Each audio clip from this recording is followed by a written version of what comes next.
Hello बच्चों, कैसे हैं आप लोग। आज हमारा पार्ट 3 शुरू होने वाला है चैप्टर सॉल्यूशन का। और इसमें हम शुरू करने वाले हैं solubility of gas in liquid. जब हम किसी गैस को किसी लिक्विड के अंदर मिलाएंगे, मिक्स करेंगे, तो मान लीजिए ये आपका एक जार है और आपके पास एक लिक्विड है। मान लीजिए लिक्विड वाटर है या कोई और है।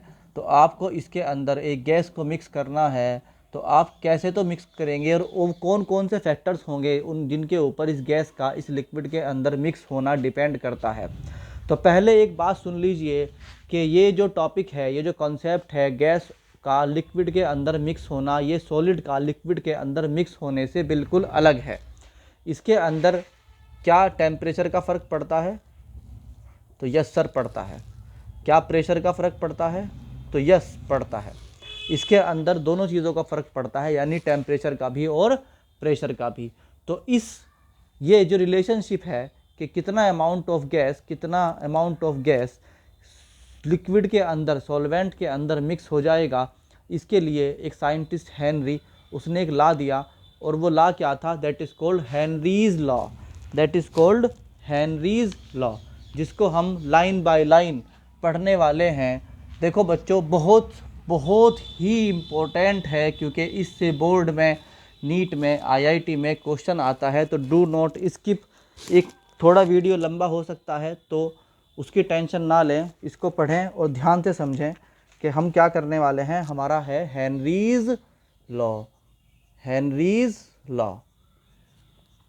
सबसे पहले बात याद रखने की है कि हेनरी ने जो लॉ बताया था, ये बताया था गैस का लिक्विड के अंदर मिक्स होने के लिए। ये बात याद रखना, ये गैस को लिक्विड में मिक्स होने के लिए लॉ बताता है। That is called Henry's law.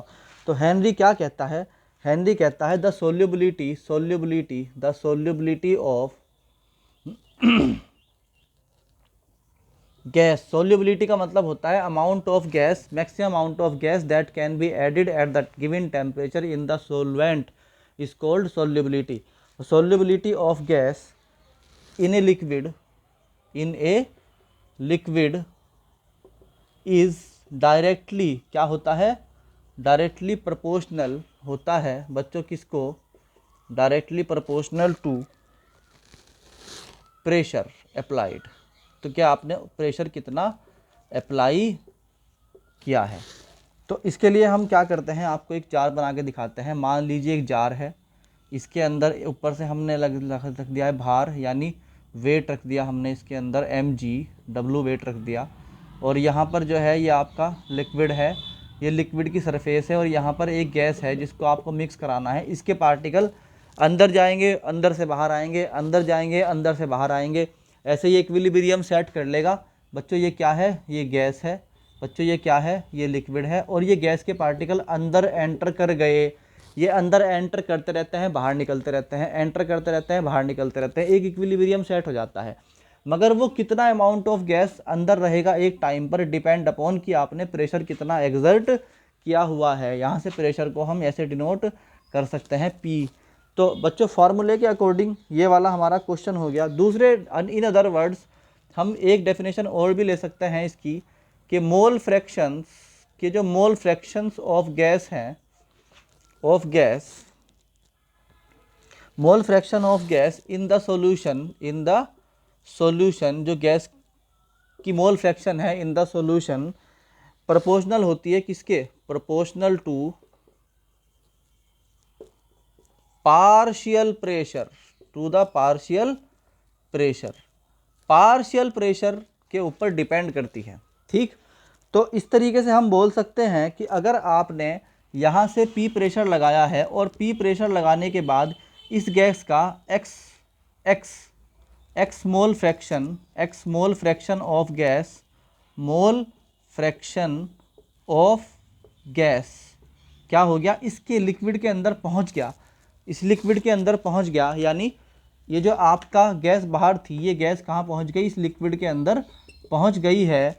तो उस कंडीशन में हम जो मेज़र करते हैं कि ये जो x है x और ये जो P है P is the pressure and x is the mole fraction of gas in liquid.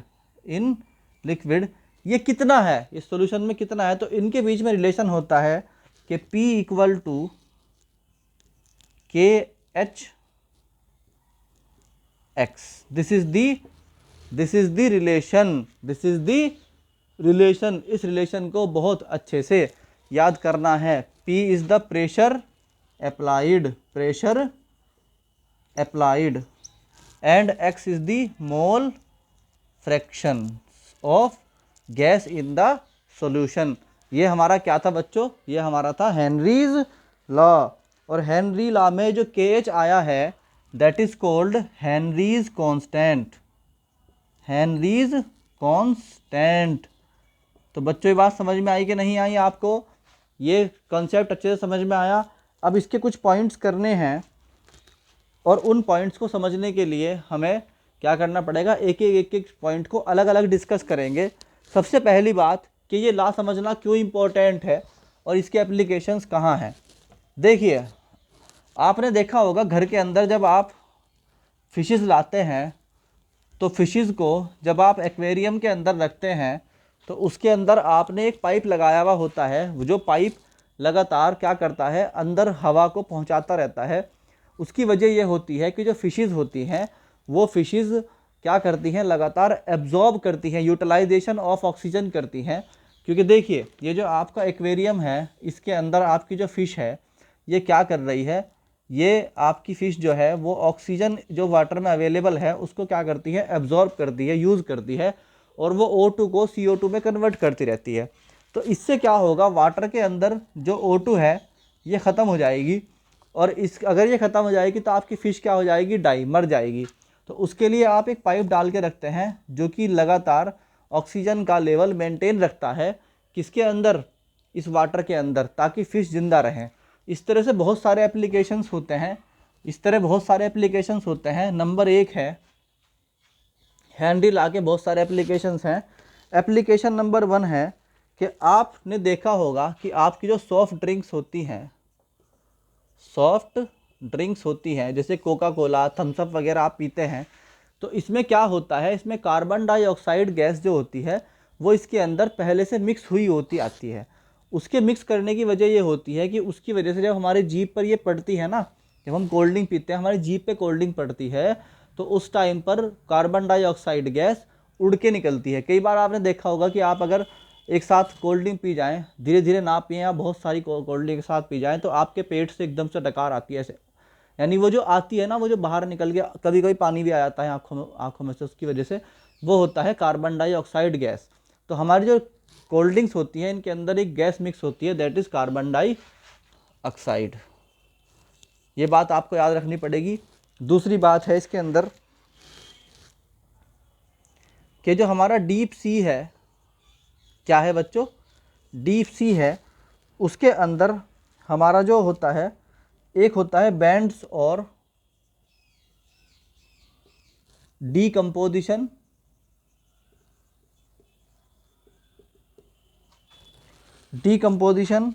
Sickness.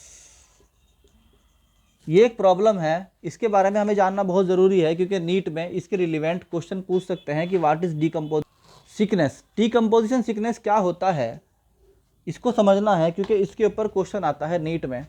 देखो बच्चों, होता क्या है, मान लीजिए ये सी है, सी, और ये सी के क्या हैं, लेवल्स हैं, यानी गहराई में आप जा रहे हैं। जब आप गहराई में जाओगे तो जितना आप डेप्थ में जाओगे, मान लीजिए आप यहाँ पहुँचते हैं, तो इतना ही आपके ऊपर क्या होगा, प्रेशर इंक्रीज होना शुरू हो जाएगा। तो हम बोलते हैं कि भाई pressure increase as depth increase. यानी अगर आप डाइवर हैं, अगर आप डाइवर हैं और आपने देखा होगा डाइवर्स क्या करते हैं, सूट वूट लगा के और पीछे जो है वो क्या करते हैं, ऑक्सीजन का सिलेंडर बांध के और वो डाइव करते हैं, यानी समुद्र के अंदर जाते हैं। तो जब वो समुद्र के अंदर पहुंच जाते हैं तो उनका क्या होता है, जितना वो गहराई में जाते हैं उतना ही प्रेशर बढ़ता जाता है, उतना ही प्रेशर क्या होता है, बढ़ता जाता है।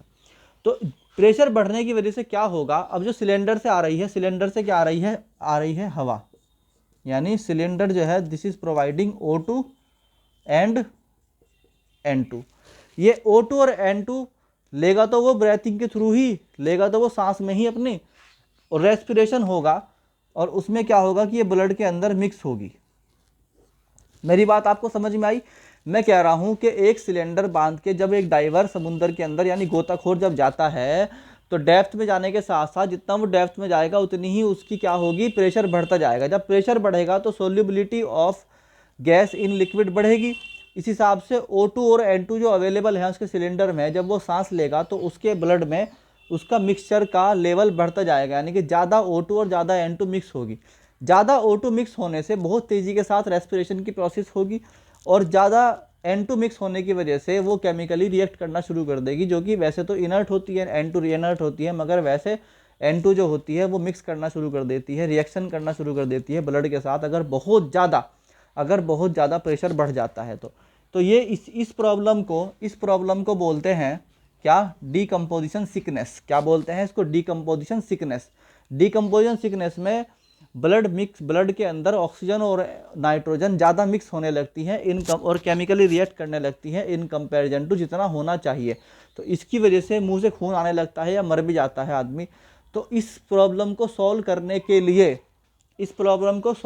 के लिए इस एयर के अंदर, इस सिलेंडर के अंदर कौन सी गैस डाली जाती है? That is helium. यह याद रखना है, हीलियम। भैया यहीं से क्वेश्चन बनते हैं, कोई बहुत बाहर से क्वेश्चन नहीं आता, यहीं से क्वेश्चन आता है, यहीं से आपको करना है तैयारी। तो हीलियम क्या होगी, O2 और N2 के साथ क्या होगी, ब्लड के अंदर जब हीलियम जाएगी तो हीलियम क्या करेगी, प्रेशर को तो मेंटेन रखेगी, मगर O2 और N2 को मिक्सचर को कम कर देगी। बात समझ में आई आपको? ये था हमारा सेकंड पॉइंट हेनरीज लॉ का। उसके बाद हमारा थर्ड पॉइंट है लंग्स। लंग्स के रेस्पेक्ट में हेनरी लॉ क्या कहता है? तो यह है applications of Henry's law in lungs. जब हम सांस लेते हैं तो इस जो लॉ अभी हमने पढ़ा है इसका क्या एप्लीकेशन होता है वो समझना है हमें यहाँ पर। Due to partial pressure of O2, क्योंकि जब हम सांस लेते हैं तो हमारा जो O2 होती है, जब हम सांस लेते हैं, हम इनहेल करते हैं, तो हमारे जो लंग्स के अंदर O2 की मात्रा बहुत ज़्यादा होती है और उसका प्रेशर भी बहुत ज़्यादा होता है। तो हम कहते हैं due to partial pressure of O2 का पार्शियल प्रेशर हाई होने की वजह से, बीइंग हाई होता है। भाई एक एक पॉइंट नोट कर लीजिए, क्योंकि ये असर्शन रीजन में और आपके ऑब्जेक्टिव क्वेश्चंस के अंदर बहुत इंपॉर्टेंट यहाँ से आपको पॉइंट मिलने वाले हैं। When it enters in the lungs it combine with haemoglobin. क्या होता है, O2 जो है वो होमोग्लोबिन के साथ इसलिए मिक्स होता है, ये कंबाइन होता है क्योंकि वहाँ पर पार्शियल प्रेशर हाई होता है। उसके बाद ये क्या बनाता है, ये बनाता है ऑक्सी होमोग्लोबिन। फिर क्या होता है, पार्शियल प्रेशर ऑफ O2। अभी अब कहाँ पहुँच गया आपका, ये जो ब्लड है, जो ऑक्सीजनेटेड ब्लड है, ये पहुँच गया आपका टिश्यूज़ के अंदर, और वहाँ पर क्या होगा, वहाँ पर partial pressure that is PP is very low, और वहाँ पर क्या होगा, O2 रिलीज़ हो जाएगा। यानी जब पार्शियल प्रेशर बढ़ा लंग्स के अंदर तो ऑक्सीजन मिक्स हुई होमोग्लोबिन के साथ, मगर जब वही पार्शियल प्रेशर कम हुआ कहाँ पर, टिश्यू में जाकर, तो क्या होगा, ऑक्सी होमोग्लोबिन छोड़ देगा उस ऑक्सीजन को और फिर वो यूटिलाइज होगा ऑक्सीजन कहाँ, सेल्स के अंदर। देखो इस पॉइंट के अंदर कितनी इंपॉर्टेंट बातें आपको मिली। तो यहाँ पर हमारा जो है क्या हुआ, हमारा application of Henry's law complete हुए, और इसके बाद हम आते हैं नेक्स्ट टॉपिक पर। तो होप आपको समझ में आया होगा और एक एक पॉइंट आप नोट करते जाइए। Thank you.